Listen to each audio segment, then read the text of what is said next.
Hey, well, happy birthday, Steve the Bull Reese. All right. Happy birthday to you. Okay?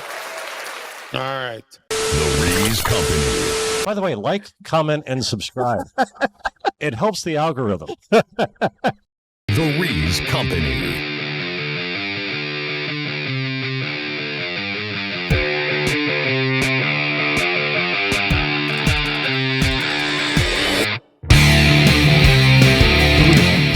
Oh, Chris Morgani, what just happened? Are you okay? Oh, man. You ready? You're doing your pre-show exercise? Yeah. Oh, that's a eye opener right there. Well, what's going on? First swig of warm Genesee. Oh, you're not accustomed to it. That's the issue. You have to inure yourself. Well, crack open a tepid Genesee and watch the pictures. Are we started already? Yes. Oh, okay. I didn't know. We can restart. I don't care. What do we got on the docket tonight, Steve? Well, tonight we have we're going to be watching some Ralph Williams, who the folks just saw. All right. Pittsburgh's Forgotten Son. But we're going to get to Ralph in a second. We have something to celebrate. Oh, boy. We have exciting show news. We found out this week that on Apple Music, or Apple Podcasts, rather, we're ranked 102. All right, we did it. All right. It's good news. Now, that's in the comedy category. Yeah. But still, that's an achievement. Yeah, we shouldn't have to compete with non-comedy podcasts. I agree. Yeah. Oh, and one more asterisk. In Croatia. Oh, great. Well, they like their comedy there. They must. Apparently. Yeah. They must. Yeah. So home of Tesla, or birthplace of Tesla. Yeah. Yeah. Yeah. The scientist, not the automotive company. Yes. Okay. No, not the band. So, in Ralph Williams news, his show on Beaver County Radio, The Sports Corner, it boasts hundreds of viewers on the station's Facebook page. Let's take a look. Ralph had an in-studio guest recently. Okay. Let's take a look as Ralph introduces his guest. All right, my guest in the studio today is Chris Shefflin, and Chris Shefflin is the play-by-play guy for Robert Morris football and basketball. How are you, Chris? Welcome to the show. How are you? Great. It's great for you to be here in the studio. Smoking Jim, you want to say hello to Chris? Hey, it's always. Yeah, so his guest, Ralph tells us, is Chris Shefflin. And as you can see, thank you for keeping this up, Jim. In his Chiron, it identifies him as Chris Shevlin. Yeah, it did seem like a weird pronunciation for that spelling. Yeah, and that's not a typo, Okay. because Chris's Twitter account is Chris Shevlin, spelled as we see it. Now, Chris Shevlin seems to take it in stride. He doesn't correct Ralph, and the show continues. Now, before we see that, People mispronounce my last name all the time, and you don't. A lot of times I just let it go. right. It's not worth. Yeah, I get it. Well, we're going to move ahead to a little later in the program, but it's also worth noting that in the corner, and perhaps the titular sports corner, is Ralph's wife. Yeah. But we don't hear from her. She's off mic and just stares at her phone most of the time. Let's see. Some relatives living down there at one point. All right, Chris, let's talk about the men's basketball team with Andy Toole. What's the team looking like this year? And I know with both the football and the basketball teams, transfer portals really hit them hard. It's killing the colleges. There's no question about it, Vince. But the thing is, they have 3 returning starters in basketball. Okay, now, as I was watching this, and can we go back to 2025? Okay. I'm sorry. Can we go back to 2008? I'd like to see this clip again, because as I was watching this, I thought I might be hearing things, but I was pretty sure Chris Shevlin just called Ralph Vince. Some relatives living down there at one point. All right, Chris, let's talk about the men's basketball team with Andy Toole. What's the team looking like this year? And I know with both the football and the basketball teams, transfer portals really hit them hard. It's killing the colleges. There's no question about it, Vince. But the thing is, Yeah, he called him Vince. Yeah. Or maybe he was trying to call him Dunce. Who knows? Who knows what he was going for? He was trying to say Dick and Dunce at the same time. Well, there's 5 more minutes of chat regarding Robert Morris University's basketball program, I've never heard of this school. their new conference, and a new arena. We're going to hear the tail end of that in a second. But, Chris, this is a Pittsburgh area university. Yeah. Let's hear the tail end of this conversation. Since Robert Morris dominated the Northeast Division, I thought they were going to clean up this one.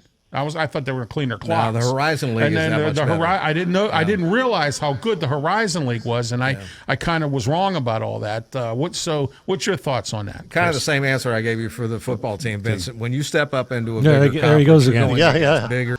He definitely called him Vincent. Yeah. Chris Shevlin may be the smoothest, most passive-aggressive attack dog in the game. You think he's doing that on purpose? Oh, yes. Once he was called Chris Shevlin, he thought, this asshole is Vince for the rest of the night. Now, not to get sidetracked, but Ralph has a story I've heard him tell many times. In fact, we've played it at least one such instance on the show. And here, Ralph has a guest for the first time who can actually add something to it. Okay. And he tries to. But, of course, the host has to Ralph all over the situation. Let's see. Off the air a little bit here. I interviewed Joe Walton on my very first edition of my show, Sports Talk with Ralph Williams, back when he was first hired. Yeah. I went out to Robert Morris. I actually went into his office, which was in the gym at the time, okay? And I went in there and I interviewed him. Yeah. And I asked a question that no other media person in this town would ask him because everybody was afraid to ask Joe Walton a tough question. Pause. Chris, you should know the answer. What is the question that Ralph asked? A tough question that everyone was afraid to ask him. I don't know.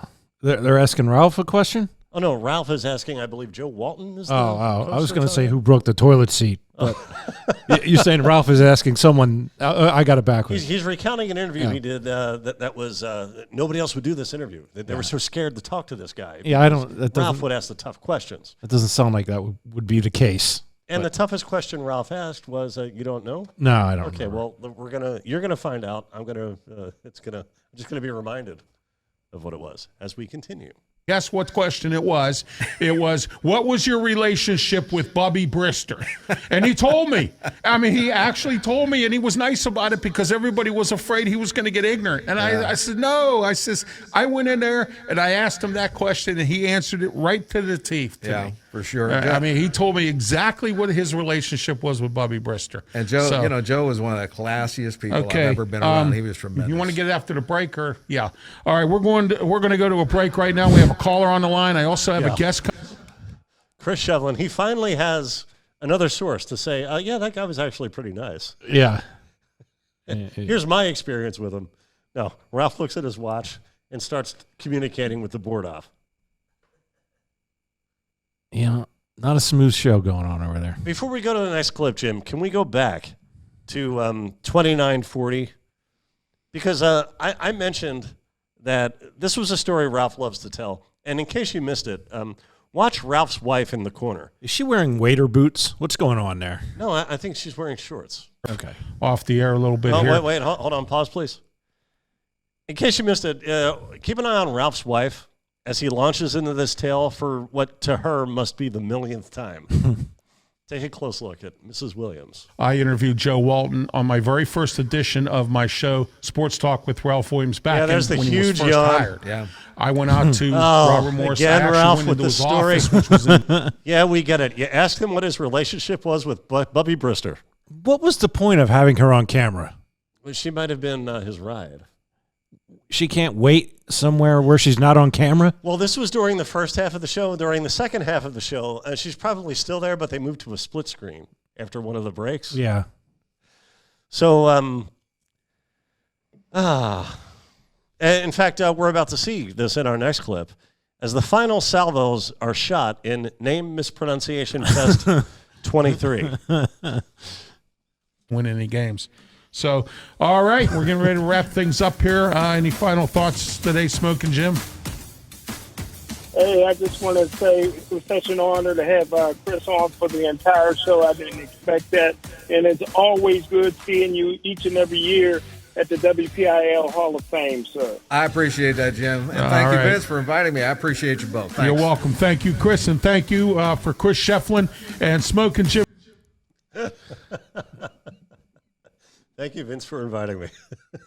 I wonder if maybe he goes by a different name somewhere else. I don't know. I don't think so. I like your theory better, though. I think that was purposely targeted Yeah. at the moron who just called him Chris Shefflin. So that's how Ralph Williams is doing on the Sports Corner. We'll have more with Ralph another time. Chris, anything you'd like to add?